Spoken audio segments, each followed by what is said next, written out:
하나님 주신 말씀 요한계시록 6장 5절 6절 2절 말씀 다 함께 한 목소리 있습니다. 셋째 인을 떼실 때에 내가 들으니 셋째 생물이 말하되 오라 하기로 내가 보니 검은 말이 나오는데 그 탄 자가 손에 저울을 가졌더라.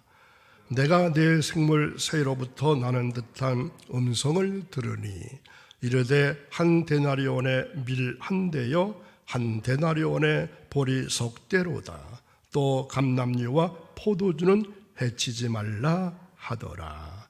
아멘.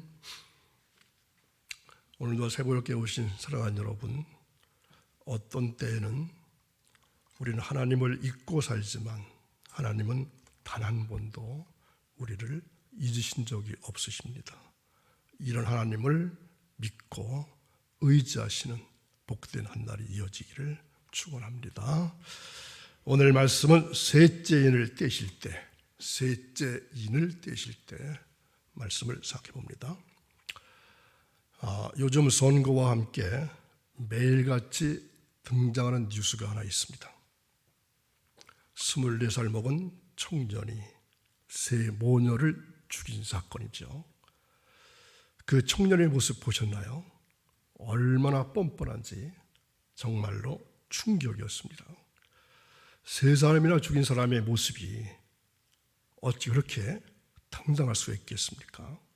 더군다나 사람을 죽여놓고 그 집에서 먹고 자고 사흘씩이나 함께 있었다니 참 사람으로서는 할 일이 아니구나 하는 생각을 해봤습니다. 또 조금 오래된 일이지만 대구에서 이동 카센터를 운영하던 한 가장이 장사가 되지 않고 수입이 없자 이 살아갈 길이 막막해서 고민하던 중에 온 가족이 함께 동반 자살을 계획하고 8살 난 아들을 또 7살 난 딸 아이를 죽이고 자기 아내도 죽이고 자기도 극단적인 선택을 한 그런 사건이 있었습니다. 아무리 살기가 어렵다고 해서 소중한 가족의 생명을 그렇게 무참히 빼앗을 권리는 없습니다.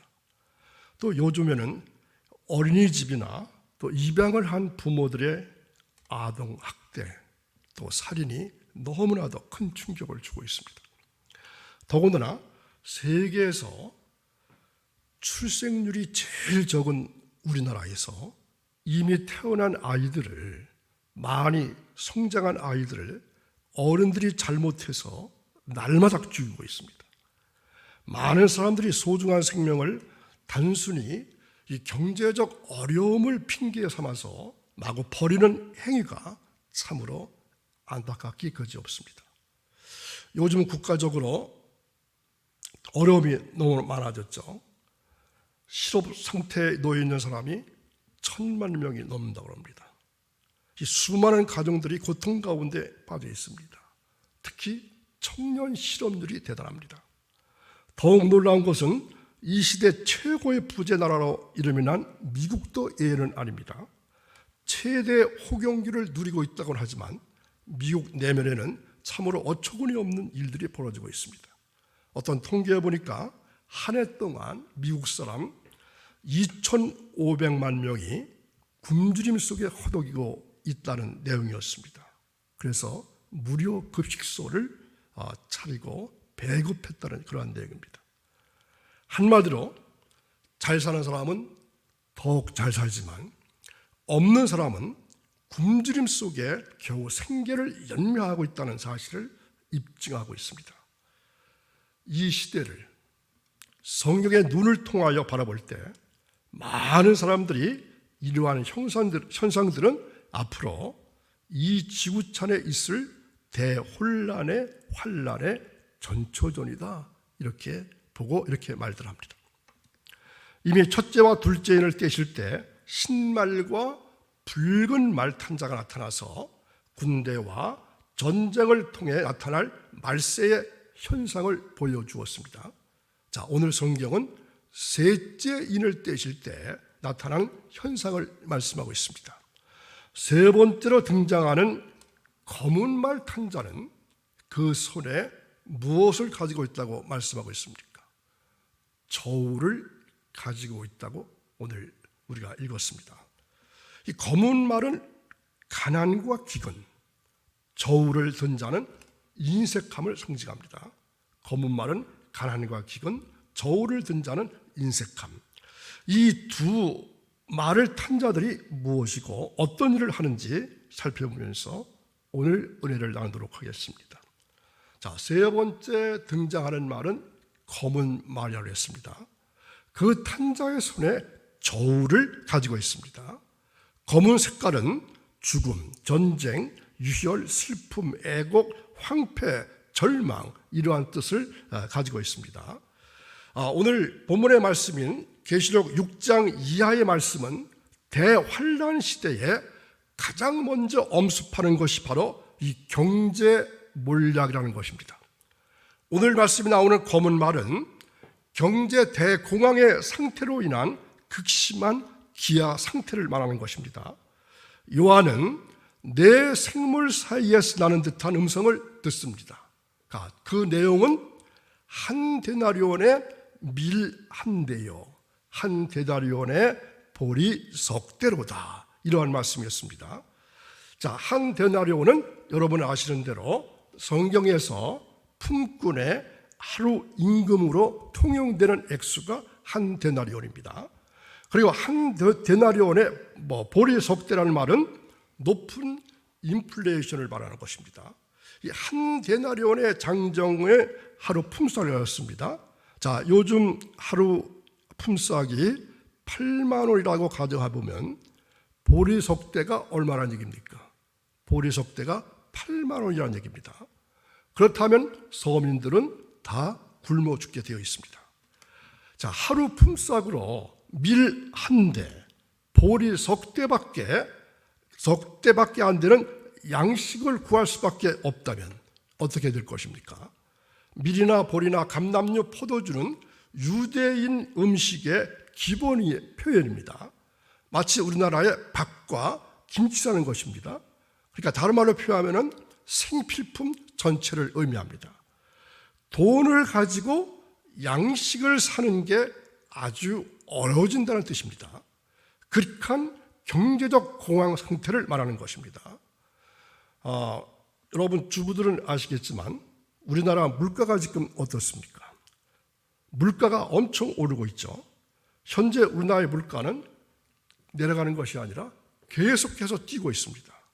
이것이 계속된다면 우리는 점점 더 살기 힘들어질 것입니다. 바로 이러한 것들이 대혼란의 환란의 전초지라는 사실을 우리에게 경고하고 있습니다. 우리는 이 사회의 현상들을 바라볼 때마다 신앙의 눈으로 바라볼 수 있는 영안이 있어야 합니다. 그리고 성경의 눈으로 바라볼 수 있어야 합니다. 그럴 때 우리가 진정 하나님의 역사하시는 일들을 깨닫는 지혜가 생기게 됩니다. 바로 이것을 영적으로 깨어 있다, 이렇게 표현하는 것입니다. 자, 예레미야 애가 5장 10절을 찾아보겠습니다. 굶주림의 열기로 말미암아 우리의 피부가 아궁이처럼 검으니이다. 자, 우리의 피부가 아궁이처럼 검어진다는 겁니다. 그의 손에 저울을 가졌습니다.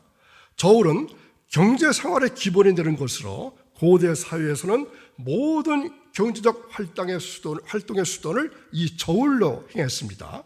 자, 잠언서 16장 11절에 나타나 있습니다.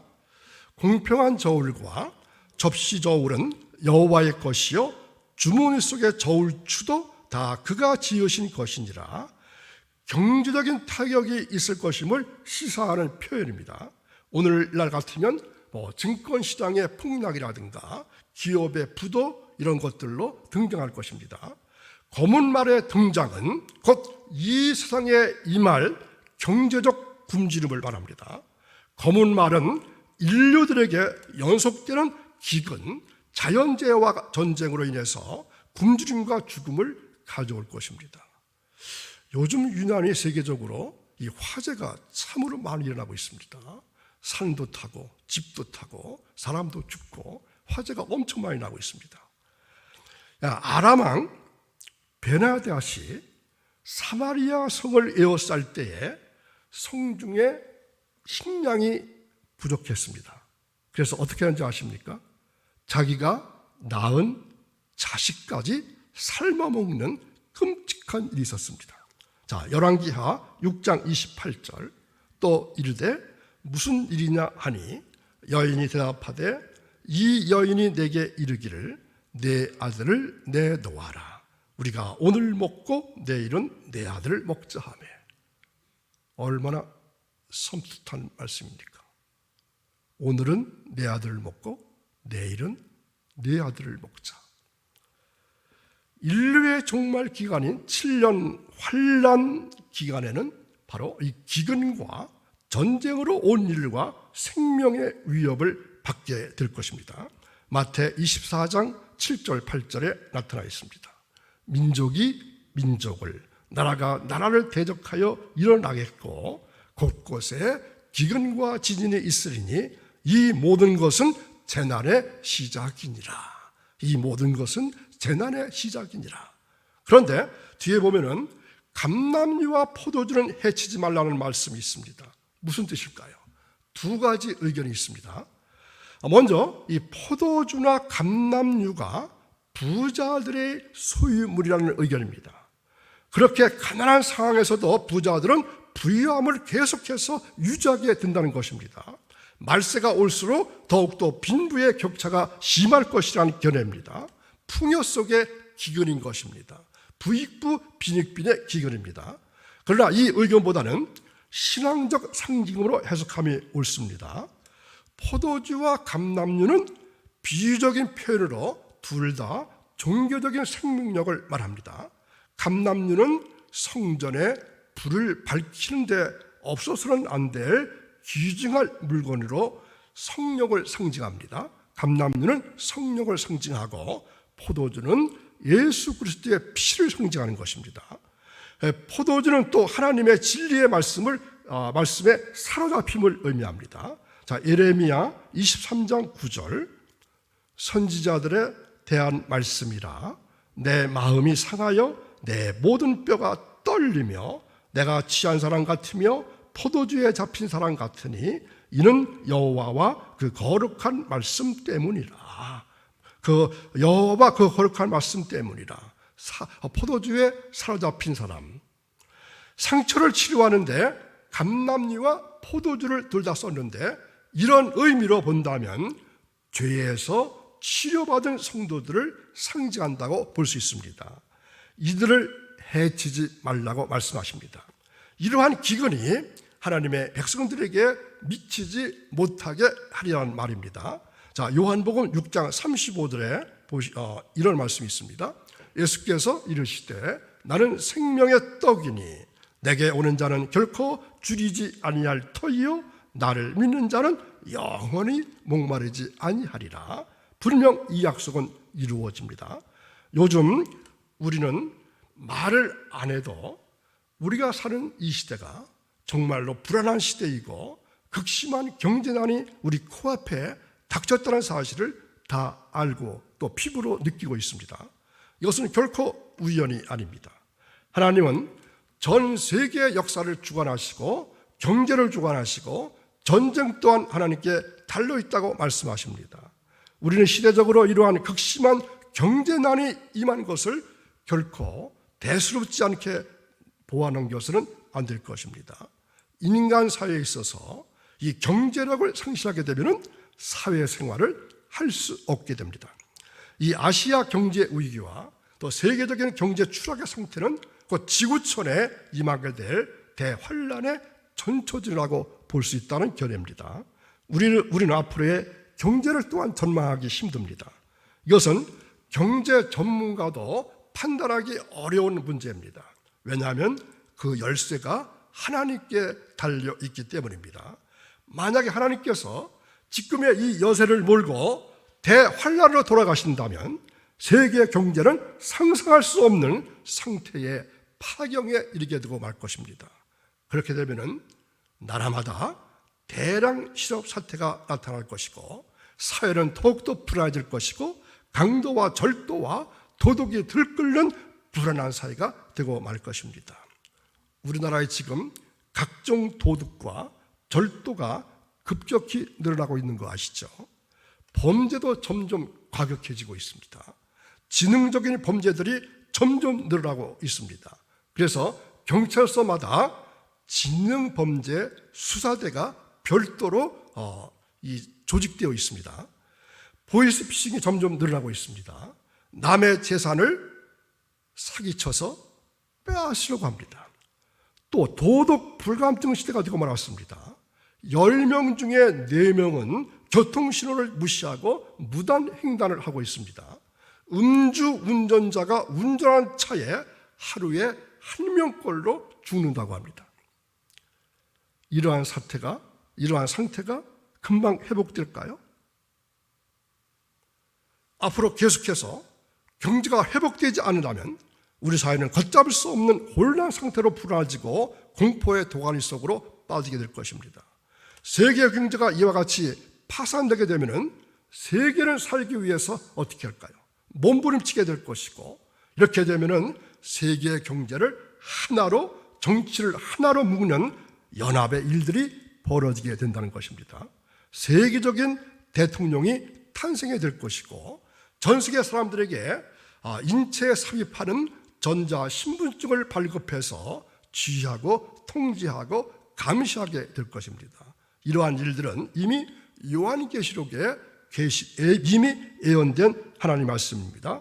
자, 요한계시록 13장 16절 18절, 그가 모든 자, 곧 작은 자나 큰 자나 부자나 가난한 자나 자유인이나 종들에게 그 오른손에나 이마에 표를 받게 하고, 누구든지 이 표를 가진 자 외에는 매매를 못하게 하니, 이 표는 곧 짐승의 이름이나 그 이름의 수라 지혜가 여기 있으니 총명한 자는 그 짐승의 수를 세어보라. 그것은 사람의 수니 666이니라. 곧 대환란과 전자신분증, 컴퓨터 칩 666 시대가 시작된다는 것입니다. 하나님께서는 누구든지 오른손이나 이마에 짐승의 표를 받으면 불과 유황으로 타는 곳에 들어가리라고 말씀하셨습니다. 앞으로 사회가 불안해지고 경제 공황 상태에 빠지게 되면 모든 사람에게 전자신분증을 도입해서 오른손이나 이마에 찍게 될 것입니다. 여러분 요즘 QR코드 만들어서 사용하고 계시죠? 그거 찍을 때마다 어떤 생각을 하고 계세요? 내 고유의 번호긴 하지만 좀 무섭지 않던가요? 내 정보가 그 찍는 순간에 누군가에게 알려진다고 생각해 보십시오. 그리고 그것을 통해서 매매하는 시대가 오게 된다는 겁니다. 이것을 받지 않으면 매매할 수 없어서 이 땅에 발붙이고 살 수 없게 되는 것입니다. 사탄은 이와 같은 경제수단을 통해서 인간을 지옥으로 끌고 가려고 계획하고 있습니다. 이때 우리는 결코 어떻게 될까요? 짐승의 표를 이마에나 오른손에 삽입해서는 안 된다는 것이죠. 우리 시대는 지금 대환란의 문턱을 넘어서고 있을런지 모릅니다. 우리는 지금 이 시대가 대환란의 전철이라는 사실을 알 수 있는 영안에 있어야 합니다. 그렇다면 우리가 어떠한 자세로 신앙생활에 임해야 하겠는가를 바로 알아야 합니다. 대환란이 가깝다는 것은 역으로 생각하면 하나님의 나라, 천국이 가까이 임하고 있다는 말입니다. 그리고 주님의 재림이 임박해지고 있다는 것입니다. 여러분, 기도를 신앙에 있어서 최고의 행위로 하는 것은 상황과 환경에 변하는 것이 아니라 바로 내 자신이 변하는 것입니다. 여러분들 새벽마다 새벽을 깨우고 거룩한 자리에 올라와서 기도하는 이유가 무엇입니까? 바로 내가 변해야 되는 것입니다. 내가 감수해야 되는 것이구나. 이런 식으로 바뀌어야 합니다. 인생들은 서로 달라는 전쟁을 하고 있습니다. 세상은 세상의 권력으로, 성도는 신앙의 권력으로 달라고 하고 있습니다. 감사가 없다는 것은 늘 초조하고 불안하고 불만인 것이고 치명적인 잘못입니다. 세상 사람들은 기근에 대한 답이 없고 성도에게만 답이 있습니다. 하나님께서 주시겠다는 것에 주머니를 열지 아니하고 있습니다. 참다운 신자들은 이 기근에서 벗어나야 합니다. 자, 여러분, 영혼의 닻을 하나님 앞에 내리고 반석 위에 지은 집에서 하나님으로부터 공급받는 생명이요 영혼이요 거룩한 존재로 오늘도 누리시는 여러분 다 될 수 있기를 간절히 축원합니다. 거룩하신 하나님 아버지, 재난의 때가 온다 할지라도 우리는 믿음으로 승리하게 하시고 승리하는 교회가 될 수 있기를 간절히 소망합니다. 기도할 때마다 내가 변화된다는 것을 알게 해주시고 열과 성을 다해서 기도의 사람, 새벽 성도의 삶을 계속해서 살 수 있도록 도와주시고 인도해 주실 것을 믿기에 감사를 드립니다. 하나님 영광과 찬양만을 받아 주옵시고 오늘도 임마누엘 되셔서 우리와 동행하시는 복된 한 날이 이어지기를 원하며 예수님의 이름으로 기도하옵나이다.